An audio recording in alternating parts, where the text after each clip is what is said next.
Olá, vamos dar início a este webinar, hoje subordinado ao tema Ensinar e Aprender Filosofia no Mundo Atual. Esta iniciativa da Direção-Geral da Educação tem o objetivo de celebrar o Dia Mundial da Filosofia, que se comemora a 15 de novembro. Temos connosco a professora doutora Maria Luísa Ribeiro Ferreira, a quem a Direção-Geral da Educação agradece a disponibilidade e a presença, a qual muito nos honra. Obrigado, professora. Antes de entrarmos propriamente no webinar, que vai ter uma estrutura fundamentalmente de entrevista e conversa com a professora, eu queria deixar uma nota sobre o Dia Mundial da Filosofia. Em 2002, a Unesco instituiu o Dia Mundial da Filosofia como resultado da necessidade da humanidade refletir sobre os acontecimentos atuais, fomentando-se assim um pensamento original, crítico, criativo e independente.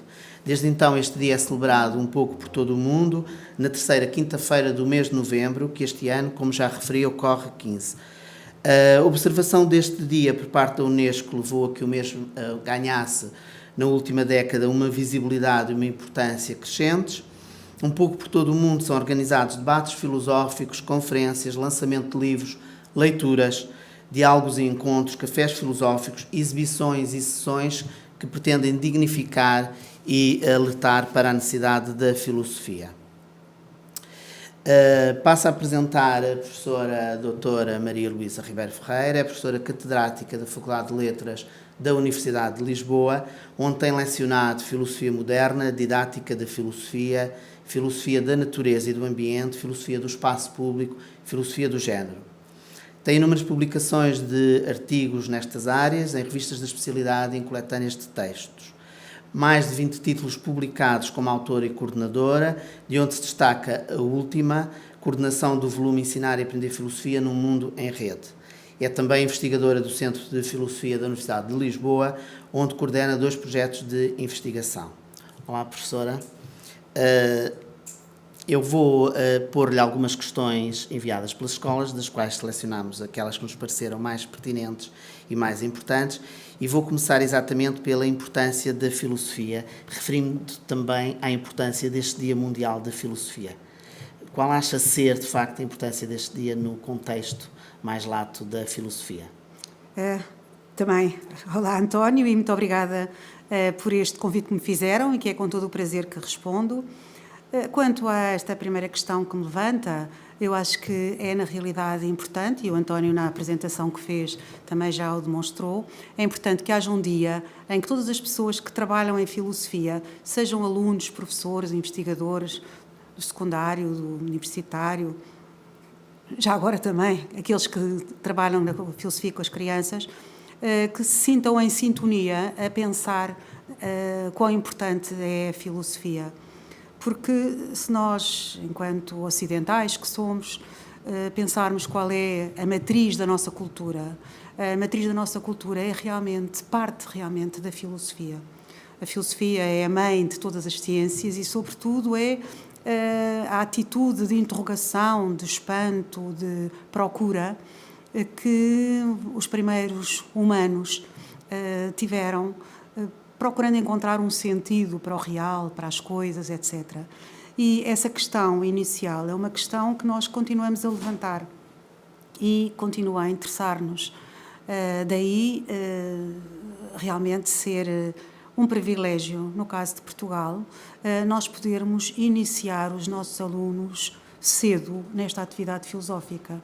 Porque na maioria dos países, e mesmo nos países ocidentais, onde a filosofia é cultivada, e cultivada com grande intensidade, geralmente é nas universidades que se começa a estudar filosofia. E penso que é uma mais-valia que nós temos e é importante aproveitar esta possibilidade que se abre a todos os adolescentes de contactarem com o pensamento filosófico. Não sei se o António quer que eu avance ainda sobre essas vantagens. Sim, eu gostava que avançasse, professora, por favor. Penso que há algumas dimensões que a filosofia cultiva e que são extremamente importantes para todos os seres humanos. Penso num psicólogo, não é um filósofo, mas é um psicólogo que se debruçou muito sobre as várias áreas do saber e que escreveu muito sobre elas, e que é o Jean Piaget, um psicólogo do século XX. O Jean Piaget dizia que todo homem que não passa pela filosofia é irremediavelmente incompleto. E eu acho que ele tem muita razão, porque a filosofia alerta-nos para uma série de temáticas e de atitudes que são extremamente importantes para todo o ser humano. Por exemplo, essa ajuda-nos a pensar. A filosofia ensina-nos a pensar. Claro que todos nós pensamos no cotidiano, pensamos quando trabalhamos em diferentes disciplinas, mas no caso da filosofia este pensamento é diferente, porque é um pensar sobre o próprio pensamento e é um habituar-nos a sermos críticos.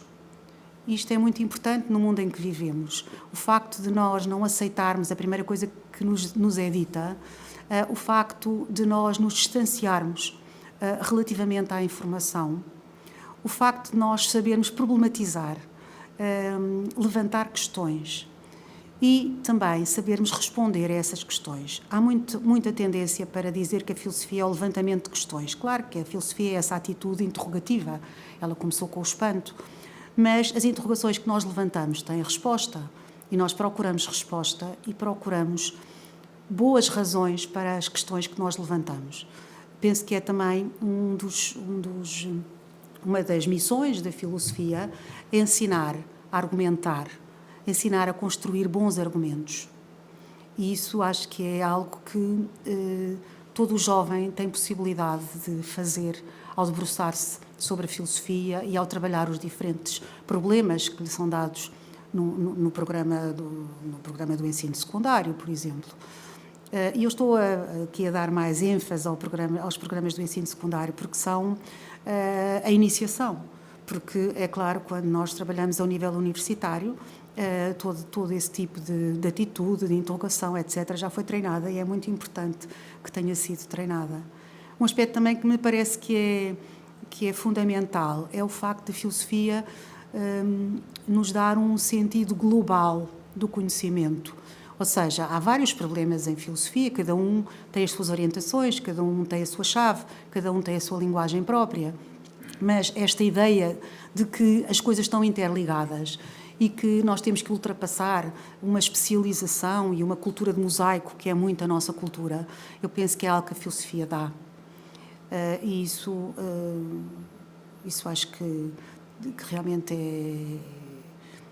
é um privilégio que toda a gente recebe quando trabalha a filosofia, a necessidade de cultivar estes tópicos, estes aspectos, estas questões, para além das questões que são levantadas, que também têm muito a ver com a nossa vida, com os problemas existenciais que penso que qualquer ser humano levanta, encontra respostas na filosofia. Professora, na sociedade atual, que é uma sociedade do conhecimento e da tecnologia, já falou da globalização, dessa ideia de que a filosofia permite um conhecimento global. Qual acha que é o papel da filosofia? Há um papel específico na sociedade atual, um papel de preocupação face ao conhecimento, ao avanço do conhecimento e da tecnologia? Eu acho que é claro que o mundo da tecnologia e da ciência, que é extremamente importante, mas que nos dá uma ideia que nós nos instalamos em certezas. E a primeira reação que as pessoas têm quando deparam com o que a ciência diz é pensar que a ciência é dogmática, o que não é verdade. E a filosofia ajuda a pensar, por exemplo, o modo como as ciências se construíram, o modo como podemos lidar com a técnica, as vantagens que dela podemos extrair, mas também os perigos, as perversões, as deturpações, tudo isso a filosofia nos ensina. Quando me perguntam sobre a importância da filosofia, em que é que ela nos pode ajudar, lembro-me sempre das célebres perguntas de Kant, as 4 perguntas de Kant que foram colocadas no século XVIII, mas que ainda hoje têm toda a atualidade. Uma delas é o que posso saber. E a filosofia realmente ajuda-nos a perceber o que é que posso saber, quais os limites do nosso conhecimento. Outra questão que o Kant levanta é o que devo fazer. Isto também nos orienta para um campo que é muito importante na filosofia, que é o campo da ação, o campo do agir. Porque o saber não é algo que nós guardemos. O saber tem implicações na nossa ação, nas nossas relações com os outros, no modo como habitamos o mundo. E essa também é uma janela para que a filosofia nos abre. Outro campo também, outra interrogação levantada por Kant é o que me é permitido esperar. Portanto, esta ideia de que há realidades que nos transcendem, por exemplo, sejam elas de ordem religiosa, sejam de ordem política, de ordem de comprometimento, mas há algo que nos é,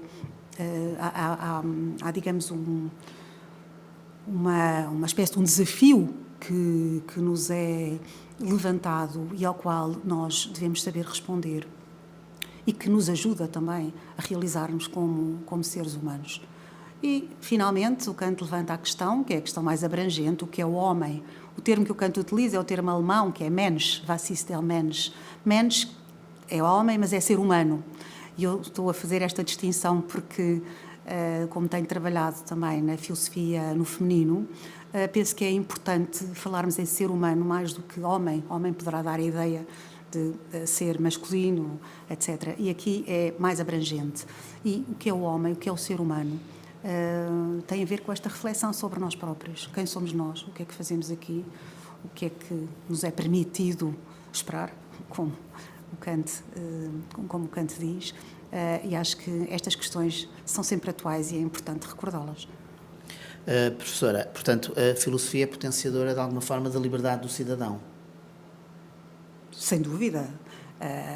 Esta ideia de que nós vivemos num mundo em que vivemos com os outros e que temos que pensar nessa ação e nesse comprometimento com os outros é algo que está muito presente na filosofia.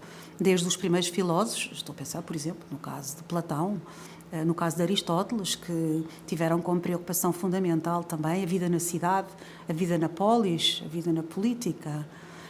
Passo para o século XX, e poderia passar para o século XXI, mas estou a pensar numa referência, num marco também no século XX, numa grande filósofa que foi a Hannah Arendt, e que considera que a ação, ou seja, esta relação de nós próprios com os outros na cidade, esta capacidade de falarmos livremente, de podermos expor as nossas ideias, de criticarmos, de elegermos os nossos dirigentes, faz parte. É inerente ao ser humano essa capacidade e é extremamente importante que nós a cultivemos. Cultivemos essa capacidade de agir, que tem a ver com o facto de nós sermos cidadãos e pensarmos o que é isto, a cidadania, pensar nas pessoas com quem vivemos e que são diferentes de nós, que são também semelhantes a nós, mas pensar que há uma multidão de pessoas de outras etnias, de outras crenças, que perfilham outro tipo de valores. Portanto, esta ideia também de multiculturalidade e de globalidade, penso que é muito, muito querida à filosofia, porque a filosofia é este interrogar permanente e este procurar compreender. E isso acho que alguém que viva na cidade tem essa obrigação de procurar compreender os outros, sobretudo na diferença. E também de cultivar a tolerância, que eu acho que também é uma atitude que a filosofia muito preza. Daí a relação íntima da filosofia com o agir. Filosofar é também saber vivermos uns com os outros. Professora, eu há dias comentava com um amigo que acho que a filosofia está um bocadinho mais dinâmica nos últimos tempos. Noto um certo interesse dos jovens e noto um certo interesse pela filosofia. E ele dizia-me, não, mas isso são casos muito pontuais, a filosofia não está mais dinâmica. Qual é a sua opinião? Há mais dinamismo na filosofia a nível universitário, secundário, a nível da juventude ou não? Quer dizer, o campo que eu conheço melhor, mais diretamente, é o campo universitário. E aí penso que sim, que tem havido um esforço muito grande e, sobretudo, um esforço por parte dos investigadores, professores e investigadores, e dos vários centros de filosofia, em dinamizar a filosofia, em fomentar projetos de investigação, e aí também penso que o papel da Fundação para a Ciência e Tecnologia é fundamental, porque nos permite justamente publicar, nos permite investigar, constituir equipas, etc. Nesse aspecto, eu acho que há uma ligação maior, nestes últimos 10 anos, entre, por exemplo, os estudantes de filosofia universitários e os docentes. Acho que se constituem equipas, que as pessoas estão realmente empenhadas em trabalhar em conjunto temáticas que lhes interessem. Relativamente ao secundário, eu sou mais cética, não sou mais pela linha do seu amigo do que pela linha do António. Eu sou professora de didática da filosofia e ultimamente não tenho ido às escolas, mas tenho uma relação direta com as escolas. Das últimas vezes que fui à escola, talvez há uns 10 anos, porque ia assistir a aulas dos alunos de didática, o mundo com que eu deparei era um mundo completamente diferente. E dos ecos que eu tenho, dos alunos de didática que trabalham nas escolas, realmente eu não posso dizer que haja um grande interesse pela filosofia. Ele passa a existir devido a um esforço enorme dos professores de filosofia, e nesse aspecto eu acho que é um agradecimento coletivo que aqui faço, um agradecimento pessoal ao esforço enorme que eu vejo por parte dos docentes de filosofia em conseguir fazer passar a mensagem. Porque aqui a grande habilidade é passar a mensagem. Porque os alunos estão habituados a ter uma série de motivações, uma série de temáticas interessantes e a filosofia tem que os interpelar. E para que a filosofia os interpele, nós não podemos transpor exatamente aquilo que é aprendido na faculdade para o público dos jovens. E, nesse aspecto, eu acho que tem sido feito um esforço, mas é um esforço que tem que continuar a ser cultivado, no sentido de haver mais livros, fora de manuais. Os manuais também têm muita orientação para trabalhos, para outro tipo de atividades, extra-aulas, mas penso que tem que haver uma divulgação de livros de filósofos para que os jovens tomem conhecimento e para que eles tomem também conhecimento das temáticas filosóficas de um modo que lhes sejam acessíveis e interessantes. E acho que há um mundo a explorar, que é o mundo da rede, da internet, à qual eles vão buscar N informações, mas que exploram mal, que vão buscar as informações de um modo dogmático, vão buscar aquilo que procuram para depois reproduzir, e eu penso que esse é um campo que vale a pena explorar. Professora, mudando um pouco de assunto, tem lecionado Filosofia do Espaço Público. O que é e sobre o que versa a Filosofia do Espaço Público? A filosofia do espaço público tem muito a ver com essa procura da cidadania, com essa reflexão sobre a cidadania, sobre o que é viver em comunidade, sobre o ideal de tolerância que é essencial para que nós possamos conviver e viver com os outros. Penso que, o espaço público é um espaço onde se confrontam opiniões e é importante nós percebermos essa diversidade de opiniões e, ao mesmo tempo, nós termos as nossas opiniões. E, como tal, o espaço público ajuda a refletir sobre as instituições, sobre a política, sobre o relacionamento com o diferente e sobre o não prescindirmos da nossa atitude crítica, apesar de sabermos escutar, de sabermos ouvir e de compreender, não é? Professora, uma questão um pouco polémica, mas na qual tem trabalhado muito, a filosofia especificamente no feminino, filosofia de género. Há uma filosofia do feminino. Há muito a ideia feita de que não há filósofas, não é? A tradição ocidental sempre valorizou mais a escrita e o conhecimento do masculino. Eu gostava de ouvir falar sobre a filosofia no feminino, que é sempre um prazer ouvi-la falar sobre estes temas que lhe são caros. Realmente tem sido ultimamente uma paixão este trabalho sobre filosofia de género, ou as mulheres na filosofia, ou a filosofia no feminino, todas estas três designações que não são iguais, mas têm dado aso à investigação por parte de um grupo que coordeno. O termo género é um termo que foi muito pregnante, teve uma grande importância nos anos 60 e 70 do século XX, quando as feministas começaram a opor o sexo e o género, entendendo por sexo o biológico, e portanto nós falamos no sexo masculino e no sexo feminino, e o género é entendido como uma construção. O género como o conjunto de comportamentos que são expectáveis de homens e de mulheres.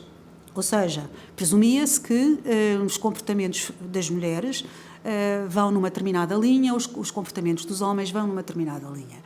E a isso se chamou género, ou seja, essa identificação dos homens com um determinado tipo de comportamentos e das mulheres com outro tipo de comportamentos.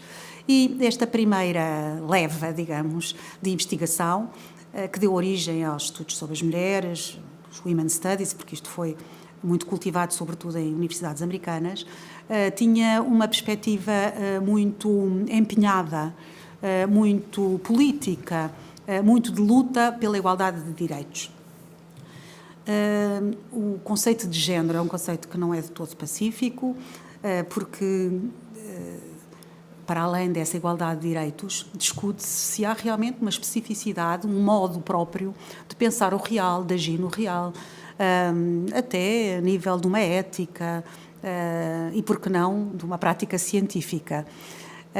Tem sido essa uma das linhas que tenho cultivado, naquilo que chamo a filosofia no feminino, ou seja, perceber as semelhanças, mas perceber também a diferença, e a linha em que eu me situo vai muito na linha da diferença, da valorização da diferença. Penso que há um combate que foi feito e que foi extremamente importante na linha da igualdade e, sobretudo, da igualdade de direitos, mas essa própria valorização do masculino e do feminino implica a aceitação de diferenças, sob pena do próprio feminino e do masculino também serem lesados, serem colocados todos numa mesma categoria, o que não é verdade. Mas dentro dessa linha de investigação, e o António já há pouco falou nesse preconceito, que eu acho que é mesmo um preconceito, que é de que não há mulheres filósofas. E esta investigação que tenho orientado procura dar visibilidade às mulheres ao longo da tradição filosófica. E, na realidade, há muitas mais mulheres filósofas do que nós pensamos. Este projeto em que tenho estado envolvida tem tido a preocupação de publicar mesmo textos de filósofas que eram praticamente desconhecidos. Falo em 3 casos que me são particularmente gratos, porque estive na composição desses livros, e que são filósofas do século XVII. Não é por acaso serem do século XVII, porque a minha especialidade é realmente a filosofia moderna e procuro conciliar as várias vertentes, porque o tempo também é pouco.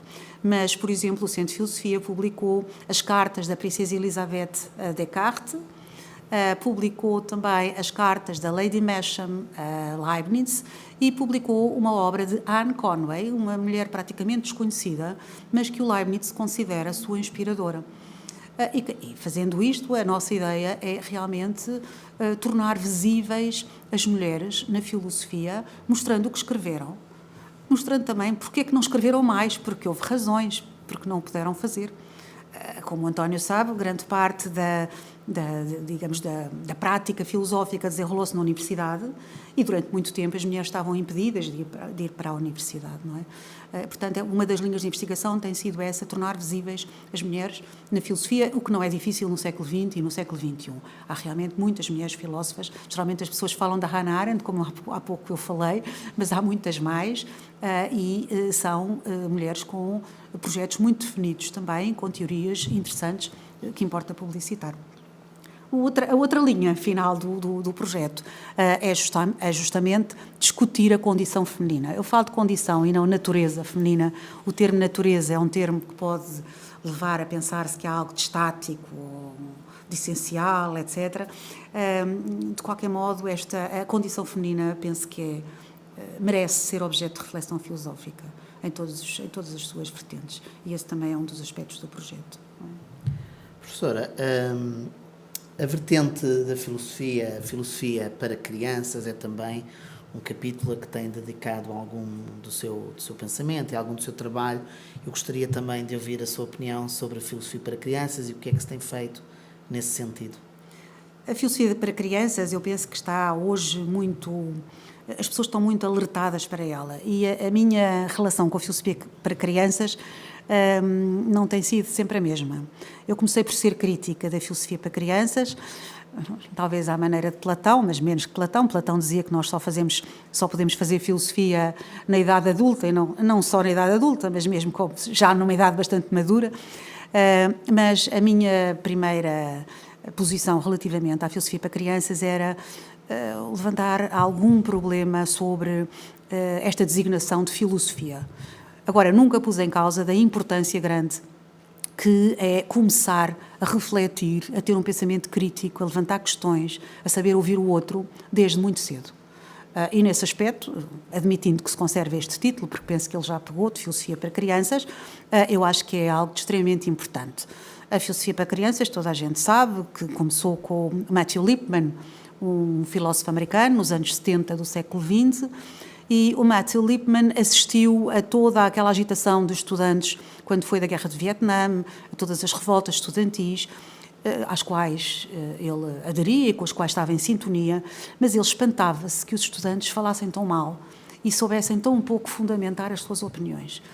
E ele era professor de lógica, e ele começou a pensar que era importante que essa capacidade de questionar, de argumentar, de construir teses, de defender teses, etc., deveria ser cultivada muito mais cedo do que na universidade. Os americanos não tinham filosofia no secundário, mas o Lipman vai mais longe ainda.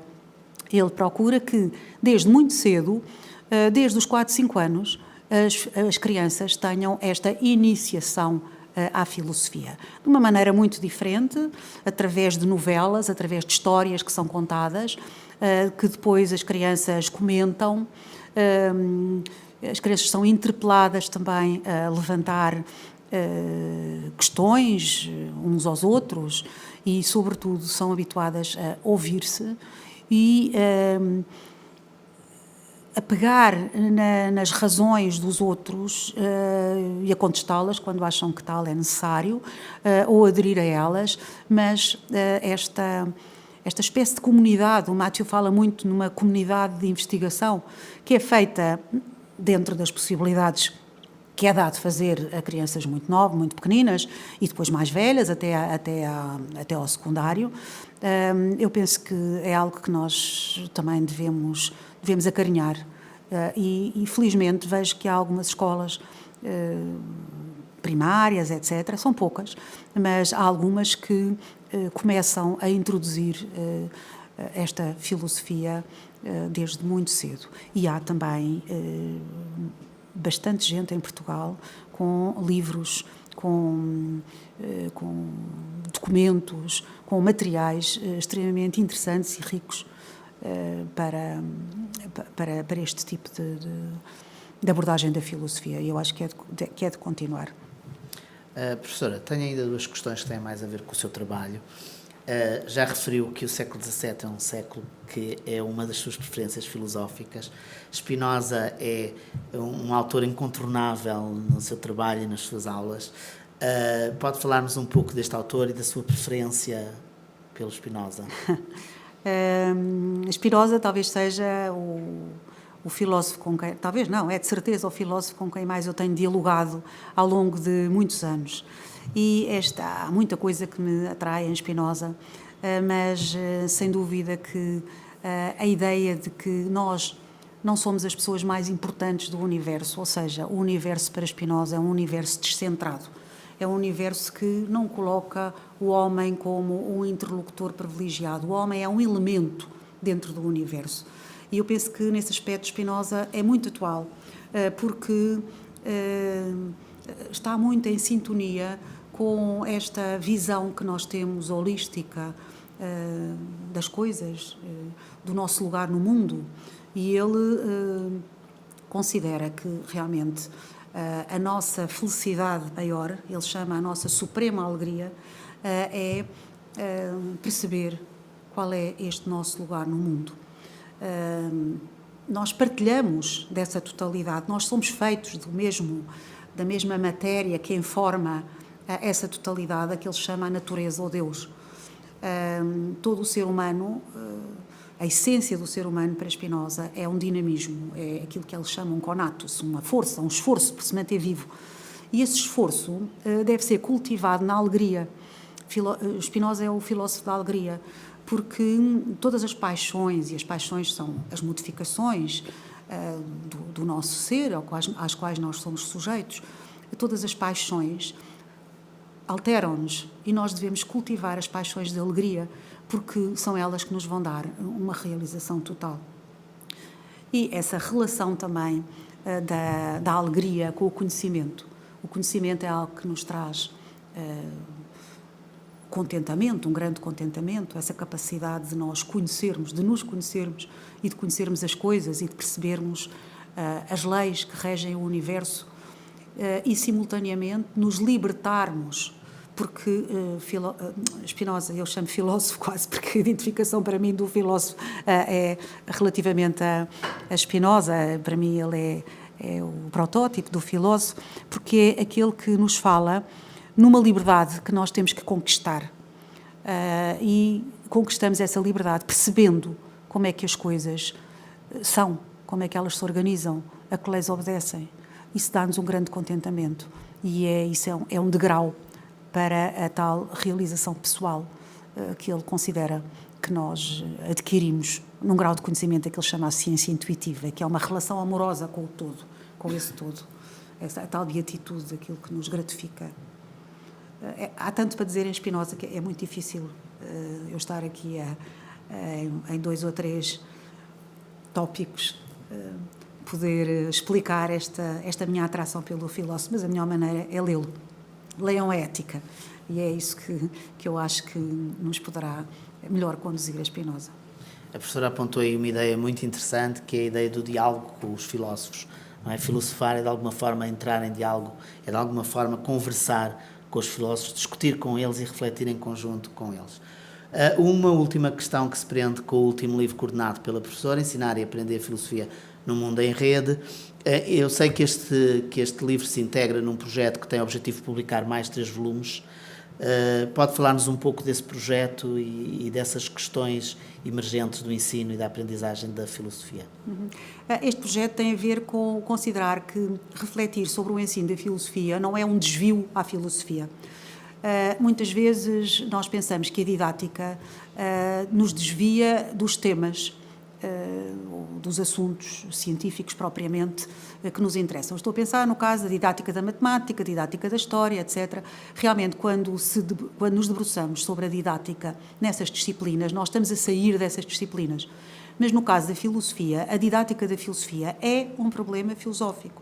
Ou seja, se a filosofia é ensinável, é algo que preocupou os filósofos. Desde o início, os sofistas eram professores de filosofia, Sócrates ensinou filosofia, Platão, Aristóteles ensinaram filosofia, mas não se ensina filosofia da mesma maneira que se ensinam as outras disciplinas. Portanto, uma das preocupações, e está encerrada, digamos, encerrada não, porque não, de todo acabou, mas que consta deste primeiro volume, que é Ensinar e Aprender Filosofia no Mundo em Rede, tem a ver com a maneira como se ensina filosofia. Quem ensina filosofia? Como é que se ensina filosofia? A quem se ensina? E o que se ensina? E, sobretudo, pensar neste novo mundo que já referi, que é a rede, o mundo em rede. Há muitos tipos de rede, mas essa rede tem que constar da própria didática da filosofia, tem que ser um elemento importante. Os outros volumes que penso que irão surgir, um já está na forja, e é o que os filósofos pensaram do ensino da filosofia. Não da filosofia, mas do próprio ensino. Os filósofos, muitos dos filósofos, não todos, mas muitos deles foram professores e muitos deles escreveram sobre o que é ensinar filosofia. E nós pretendíamos fazer uma coletânea de textos. Para já temos 40 filósofos, dos mais marcantes, que escreveram sobre o ensino da filosofia e queríamos comentar essas posições. Depois, um outro aspecto, e penso que poderá interessar bastante aqui à Direção-Geral, por exemplo, e que é fazemos uma coletânea com os diferentes programas de filosofia ao longo dos tempos. Programas de filosofia do secundário, digamos, retifico, porque nós temos uma tradição grande do ensino da filosofia na escola e seria interessante também um livro em que esses vários programas pudessem ser comentados. Finalmente, depois, um último livro em que justamente se vai tratar da filosofia, da relação da filosofia com os média. E procurar também ajudar as pessoas que trabalham com os diferentes tipos de média a fazer filosofia a partir deles. É esse o nosso projeto. Professora, mais uma vez muito obrigado.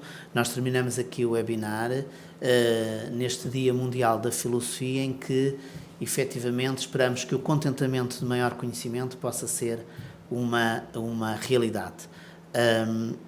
Obrigado e viva a filosofia. Muito obrigada também.